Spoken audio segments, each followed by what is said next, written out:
آپ کو ہم خبر سے آگاہ کریں کہ امریکہ میں جدید ترین F-35 لڑاکا طیارہ گر کر تباہ ہو گیا۔ ویڈیو اس کی سامنے آ گئی ہے۔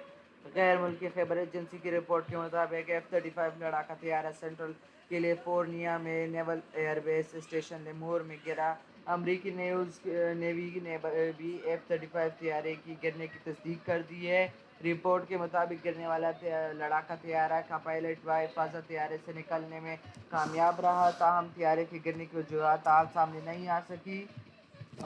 گر کر تباہ ہونے والے طیارے کی ویڈیوز کی تصاویر اور ویڈیوز پر سوشل میڈیا پر زیر گردش ہیں۔ زیر گردش ویڈیوز میں دیکھا جا سکتا ہے کہ تباہ ہونے کے بعد طیارے میں آگ لگی ہوئی ہے اور دھوئیں کے بادل آسمان پر دور دور تک پھیلے ہوئے ہیں۔ امریکی حکام کا کہنا ہے کہ F-35 لڑاکا طیارے کے حادثے میں کسی کے زخمی ہونے کی اطلاع نہیں ملی، تاہم طیارے کے گرنے کی وجوہات کے لیے تحقیقات کا آغاز کر دیا گیا ہے۔